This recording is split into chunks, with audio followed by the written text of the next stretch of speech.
Hello friends, welcome back to Heartscape's Urban Homestead, where we're growing gardens and community to live lives that are rooted, spacious, and connected. My name is Michaela. Welcome back to the homestead. I am gardening here in the traditional territories of the Nisenan and Maidu people in Central California on a relatively small suburban lot, trying to live a life that is sustainable and connected. This is the second of a two-part video that is sharing some of the resources that have been most meaningful and supportive for me as I have done that over the years. I've been homesteading in urban settings for about the last 25 or so years. And along the way, I have needed a lot of support and knowledge and wisdom and training in order to do that well. In the last video, we went through a variety of resources that were focused on the inspiration of a homesteading life, the how-to of homesteading and gardening generally, and then we looked at the specific topic of natural beekeeping. All of that following the invitation from one of my favorite homesteaders, Jessica Sowards of Roots and Refuge Farm, that put out an open call to those of us in the community to share the resources that have had the most value, the most heart and meaning in our journeys. And so I'm here with the second part because honestly, I'm a big nerd at heart, and if somebody invites me to sit down and talk about books, well, I could do that all day. And so we needed to split that up into a couple of videos. Today's video should be a little bit shorter than the first one because we're going to be looking specifically at what turned out to be the category of books that I have the most of in my collection, and the collection is vast, and that is around herbalism, medicinal herbs, culinary herbs, their growing, their foraging, their use in the kitchen, their preservation, and so on. This is a topic that's been of interest to me for a very long time, and so I've been cultivating resources in that area for a very, very, very long time. Similar to the other categories in this series from the other video, haven't even pulled up all of what I have in my collection because it would be just too many. We would be here all day. And so instead, I've kind of chosen a representative sampling of several different categories of book that all follow the same criteria. So first, the criteria. These need to be books that I have actually read. There are plenty of books in my collection that I own but have not read. Those are two separate categories: buying books, reading books, different hobbies. So I must have actually read them. I must have applied something, at least some part of what I learned from that book in my homesteading journey, and that application has to have been useful or successful. So in other words, all of these are resources that I've put into actual practical use in my homesteading life, either in the realm of inspiration, of information, or practical knowledge on how to do the things. So the categories of books on medicinal and culinary herbs that we have here, kind of going from the practical. So firstly, how to grow them, how to find them, what are they, why you might care about them, with a specific emphasis on the herbs of the land where I live. So I live in Central California. Right now I live in a very hot valley region. I moved from a coastal region, so I have books that kind of reflect both of those landscapes. Then moving into how to use the plants medicinally, culinarily, in the kitchen, in the medicine cabinet, and so on. And then transitioning into what I would maybe call the spirituality of herbs. As you may know, if you've watched this channel or listened to me in other contexts talk, for me, my life as a spiritual teacher and practitioner and my life as a gardener and garden teacher are absolutely intertwined. They are one and the same in my life. I separate them on two different YouTube channels for content consistency, but they really are one and the same. And so I love this opportunity to share with you some of the ways in which that blends. And so there are several books here that really are around the spirituality of herbs, how we work with plants in ritual, our relationship to plants energetically and spiritually, and just as beings, as living beings in the world, and why that matters, how we might want to take that perspective into our life. Okay, so with that, let's jump into this little library that I have assembled here for us with the emphasis on herbalism. And we are going to begin on the land where I am with this beautiful book called After the First Full Moon in April. This is a book that I purchased at the Maidu Cultural Center, which is about an hour away from me.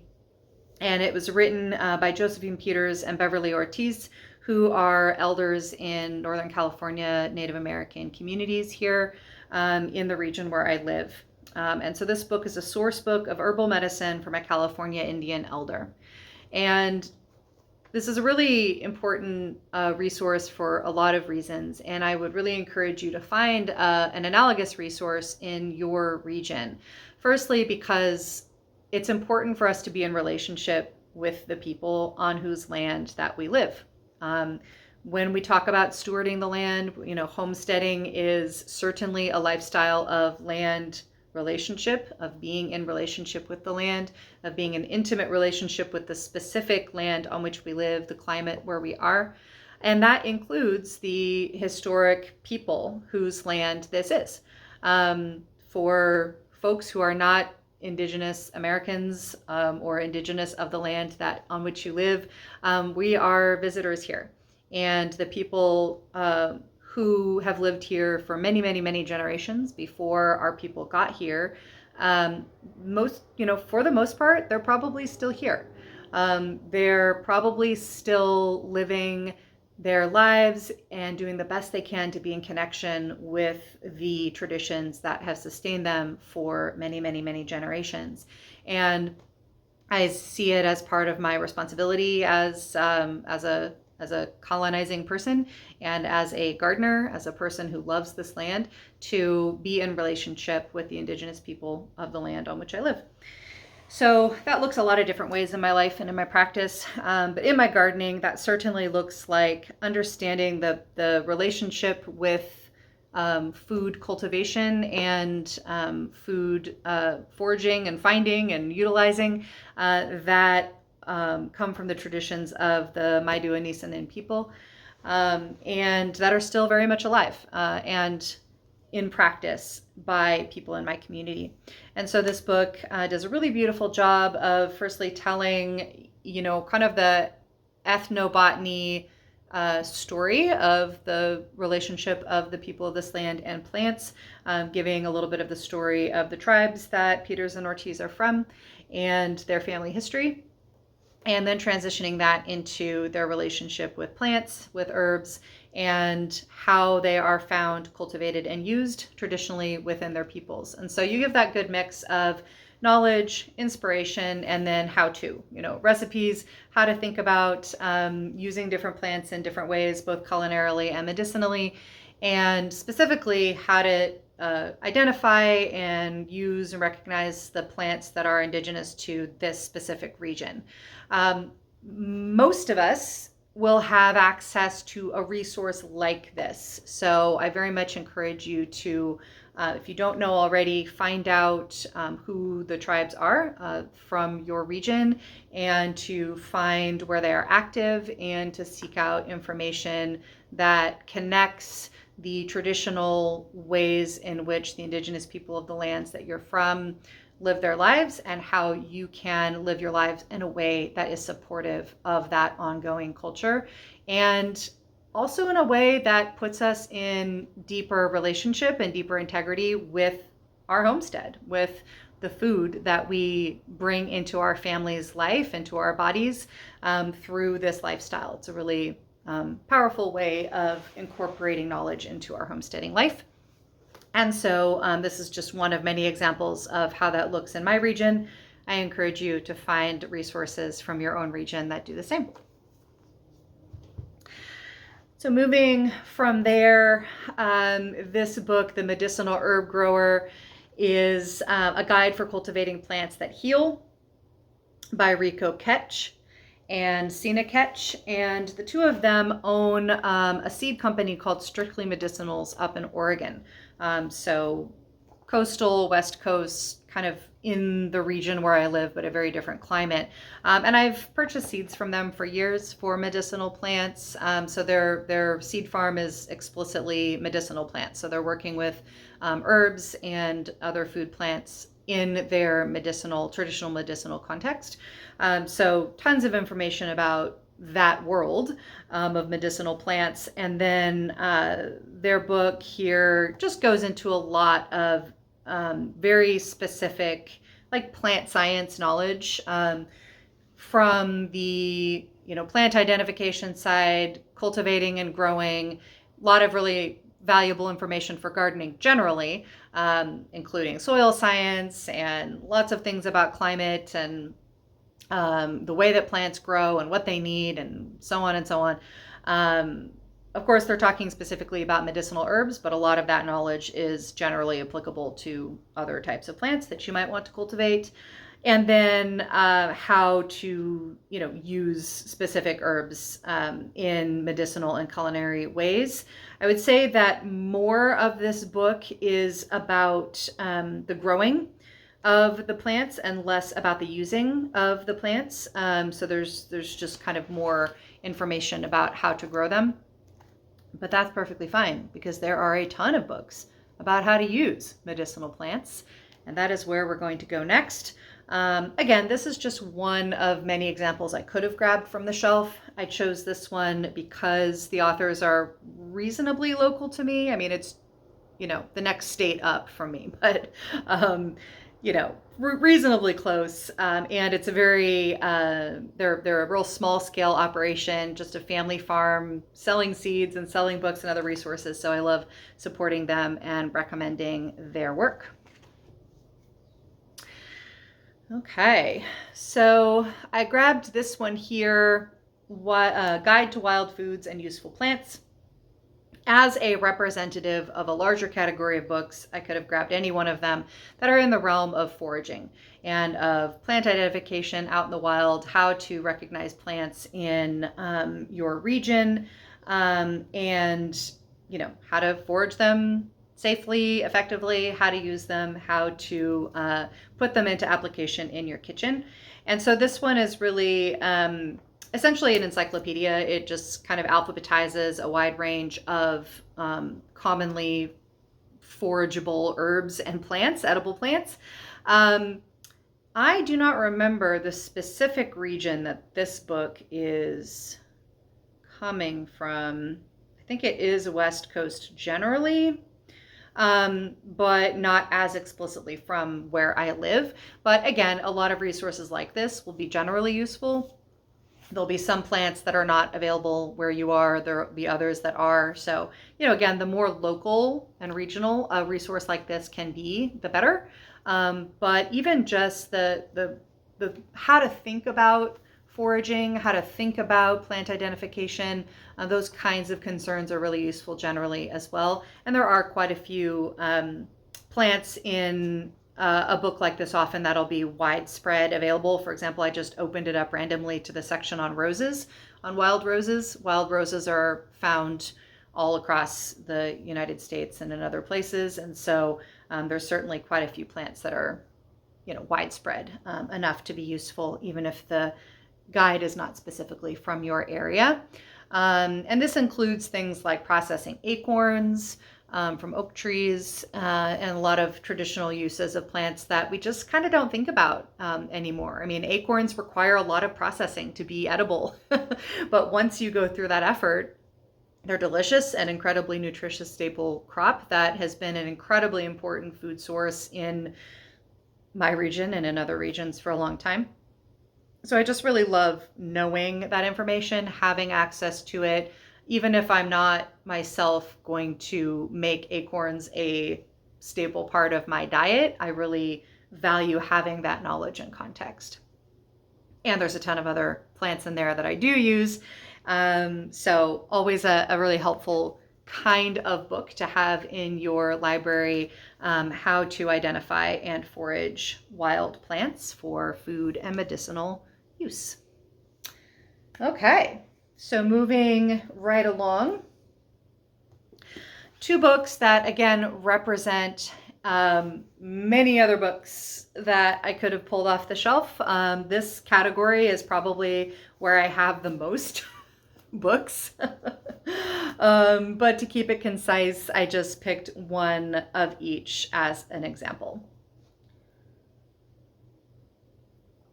And that is in the category of using medicinal and culinary herbs. So not the growing of them, not the foraging of them, how to use them. Recipes, techniques, strategies, particular application, why you would use medicinal herbs in a particular way. And we'll begin on the culinary side. This book here, The Herbal Kitchen by Cami McBride, is probably one of the books that I use the absolute most, like regularly. When I first got this book, I was referencing it every day. I've now kind of memorized enough from it that I'm referencing it maybe every other week or so, but it is still absolutely a go-to. So much that I have 2 copies of it. This is the copy I keep in my living room. I have another copy in my kitchen that is, pretty well worn at this point. But I wanted to have kind of a clean copy, and then a copy that I've written tons of notes in that's got, stuff splashed on it because I'm literally using it in the kitchen all the time. But what this book does, The Herbal Kitchen by Cami McBride, is it works with 50 specific herbs and offers 250 recipes for incorporating herbs into our diet in an easy, accessible, daily way. The premise here being that many of the medicinal qualities and nourishing qualities that come from plants are specifically found in high concentrations in the category of plants that we call herbs and spices. The intense flavors of herbs and spices are the compounds in the plant that impact our body in healthful, nourishing, medicinal ways. And so the more we can incorporate herbs and spices into our daily food life, the healthier we will be, is the theory. And we're used to, using a little bit of spice here, a little bit of herbs there, in some well-known ways. We might put a little oregano on our pasta. We might put a little bit of cinnamon in our hot chocolate. Certainly we use herbs and spices in cooking regularly, but Cami McBride would have us know that you can be eating and drinking and consuming herbs all day long in delicious, amazing, easy ways by making essentially like condiments out of herbs. And so it goes through a wide range of types of product that can be easily used, and then gives you a whole lot of recipes in each of those categories. So those categories include herbal infused oils, herbal salts, herbal ghee, herbal like herb blends that she would mix into sauces. Let me look here. I know I'm missing some important ones. Oh, herbal honeys. Yes, herbal honeys. Vinegars, cordials, alcohols, pestos, sprinkles and salts, bath and foot soaks. How to make drinks that have herbal infusions in them, and so on. So again, going through 50 herbs, 250 recipes in those categories and more. And I use these all the time. Like making herbal salts has become totally normal thing to do. Having herbal infused oils on the counter to use in cooking. Having, honey that's infused with herbs, vinegars, just all of it has become just completely routine and normal. And in doing so, we dramatically increase the quantity and quality of plant nutrients that are coming into our body. I read somewhere, I wish I could find this resource. I know I'll trip over it again someday and then I'll write it down, but it said something like, I believe it was 17. There was some number like that. Some relatively high number of different plants should be eaten every day for optimal health. Again, I am citing a statistic from memory that I cannot tell you the source of, so take that with a grain of herbal salt. But, it stands to reason that the more different plants that we consume regularly, they all have different compounds, they all have different nutrients, different concentrations of things, different medicines, that we're going to increase our resilience by doing that. So the number I'm remembering is 17. Let's just go with that. That seems like a lot of different plants to have, in our diet every single day. In fact, it seems almost unachievable if we think about, well, I might have a salad that might have 4 or 5 different vegetables. Maybe I have, a veggie side with dinner. Maybe I put some fruit on my, cereal in the morning. That's still maybe 6 or 7 different plants that I have eaten in a given day. How can I possibly get to 17? Well, if we have an herbal salt blend that has 3 different herbs in it that we sprinkle over things, if we have spices that we put in our morning coffee, so I make a spice blend that has 5 different spices that always goes in my coffee. If we, if we put a variety of herbs in our sauces, so like I make all of my own pasta sauce, put a variety of herbs in there, more than the kind of normal basil and oregano that you might normally put in. All of those are just adding, a little bit, because you don't need huge quantities of any of these things. You just need a little bit, right? And when you're talking about dry herbs and spices, those compounds are concentrated, and so they pack a bigger punch. So I just was so inspired by this book, from a culinary perspective, right? Like making things more delicious, because honestly, that's part of why we're in this lifestyle, right? To be able to control the deliciousness of our food, control and increase the deliciousness of our food. And so, it was exciting to me in that realm. And then just the idea of making it so much easier to get high quality nutrients on a regular basis, right? Which again was something that felt really daunting to me. So anyway, I'm gushing a little bit at this point, but I really cannot understate how much I use this resource. Like, this is probably, of all the resources that we're talking about, probably the one that I have actually utilized the most. I have probably made just about every recipe in this book. So get it in your life. You want it. And then I also learned that I have a friend connection with Camille McBride. She's in the Bay Area where I grew up. And so it's also just personally nice to have friend connections with her. So that's on the culinary side. On the strictly medicinal side, this is a representative of a large category of books by the herbalist Rosemary Gladstar. So this particular one, Medicinal Herbs, A Beginner's Guide, was the first one from her that I got. And as it suggests, a beginner's guide, it's a very accessible, straightforward, simple, easy to access book around the topic of using medicinal herbs. So if you've explored the world of herbal medicine much at all, you've probably come across the name of Rosemary Gladstar. She was one of the herbalists that really began to reclaim herbalism as a field in Western contexts about 45 years ago. She's been working in this realm a good 45 years. And, like I said, when she first started, utilizing plant medicine as a serious focus of your wellness life, right? Like turning to plants as medicine, maybe even before turning to allopathic Western medicine, was not particularly commonly done at the time. And was something that, had kind of been relegated to like old wives' tales or, indigenous practice, but not something that kind of the average person turned to. Nowadays, you find herbal supplements in every grocery store. This time of year, going into fall, you see elderberry syrup and echinacea tea on the shelves prominently displayed. So there's much more of an understanding of plants and plants in their original whole form, not just their derived compounds that then get processed into medicine in the Western medicine sense.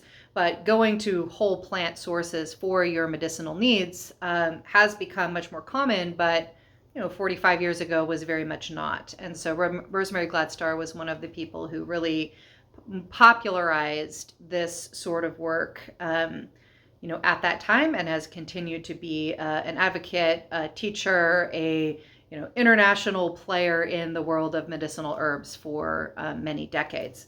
So she has written a ton of books, from beginning books like this one here to even more accessible. She has a series of just very small little books that focus in on specific topics like herbs for coughs and colds, with herbs for women's medicine, herbs for children, to much more comprehensive, in-depth, complex books on herbalism.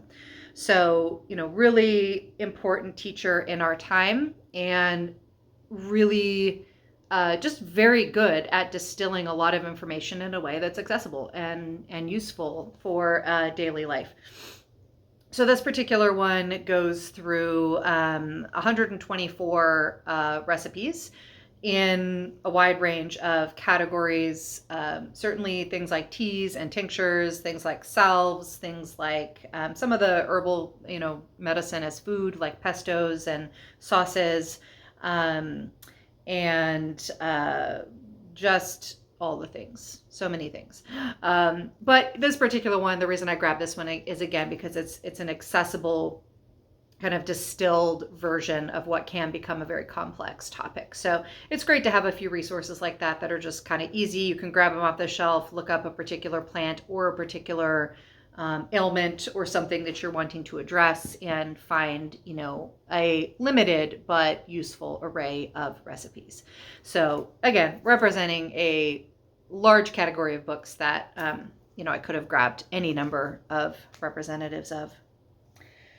So from there, we go to The Gift of Healing Herbs by Robin Rose Bennett. So Robin Rose Bennett is a student of Rosemary Gladstar. Rosemary writes the foreword to this book. And this one, as you can see, it's a much bigger book. You can also see I've got a lot of notes in here. Goes into much more depth with a similar type of process of looking at individual plants, individual systems of the body. So this book is organized via systems of the body, and then, things that we might experience that we might need medicinal support, and plants and our relationship with them.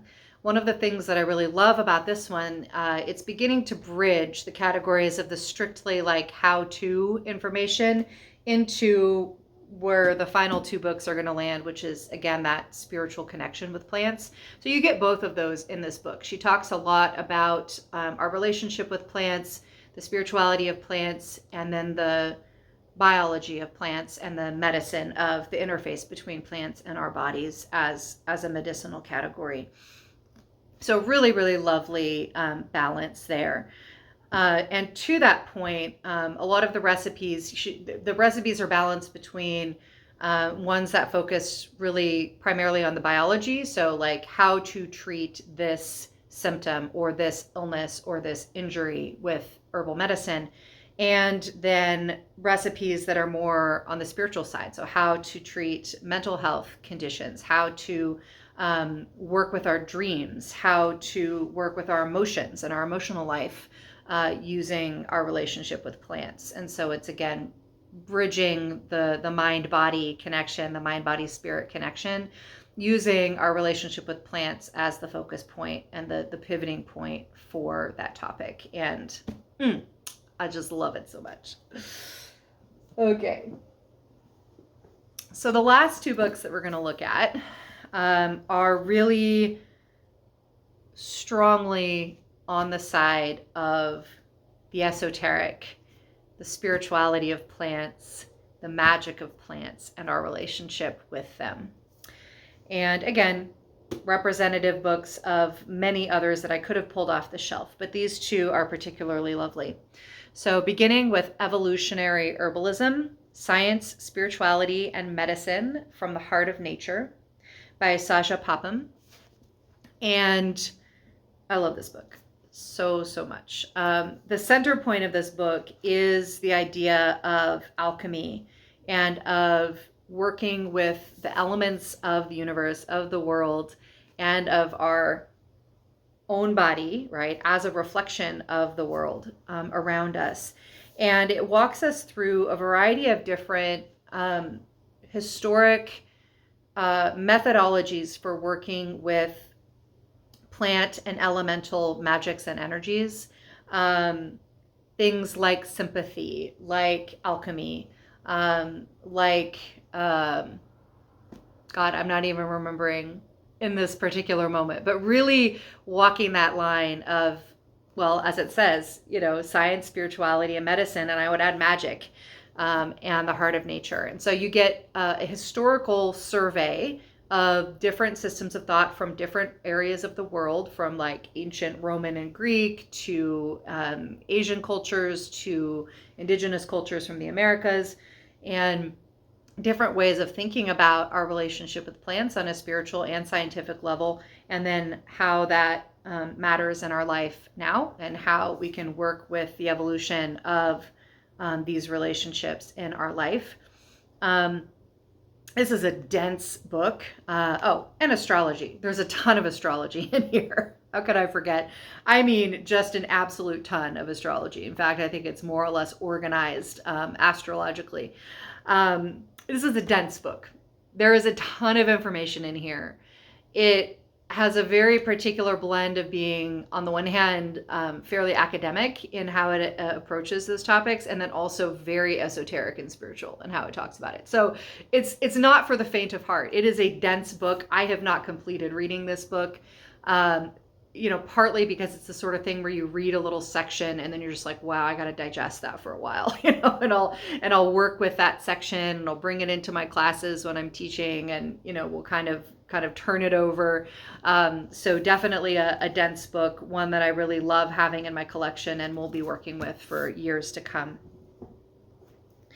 In that same vein, we have Sacred Plant Initiations by Carol Guyette. In this book, she's walking through a very specific application of plant spirit medicine. The particular structure that she has developed over time and in relationship with other traditions that she calls plant initiations. And in the realm of plant communication. So almost like divination with plants, building literal relationships with the spirits of specific plants. And so she talks through the methodology for doing that in our own lives, and also very, very specific examples of how she has done that in her life. So it's really a narrower focus, a particular strategy for working with plants in a spiritual and medicinal context. And it is really fascinating, really beautiful. I have worked with some of these methods in my practice, not extensively. I look forward to digging into that more. Part of why I wanted to talk about this book here with you is to really kind of bring it back into my mind and my imagination, because it is one that I think going into this winter season, where there's more time to kind of work with books, with ritual, when we're turning more to the interior landscape, more so than the exterior landscape of the garden. I think it's a good time to dive back into this book. Again, just a very inspirational and thought-provoking book about our relationship with plants and with the world generally, and how to look at that through a spiritual lens, and then how to apply specific ritual to that lens to enhance that relationship and to bring positive impact into our lives via that relationship. So definitely one that is worth checking out. So amazingly, that brings me to the end of this enormous pile of books that I brought up here to the studio to talk with you about. That took 2 whole videos to get through. I'll put the link to that first video down below, along with a bibliography of all of the books that we've talked about here in this video. The other one has the bibliography of the books we talked about in that video. I ask, encourage, implore you to share your favorite resources down below in the comments. It doesn't have to be just in the categories that we've talked about here. Any category that you associate with your journey as a homesteader, as a gardener, as a person in relationship with the land on which you live. Please do share those resources. The entire point of making this video, sharing it in this context, is that we can build our collective community resources around how to live this life and how to live a sustainable and good community-centered life generally. So please do share what has been most beneficial to you in your own journey. And as you walk that journey with the resources that come your way, may you be deeply provisioned in that endeavor. Thanks so much for joining me. And until next time, I love you. Bye-bye.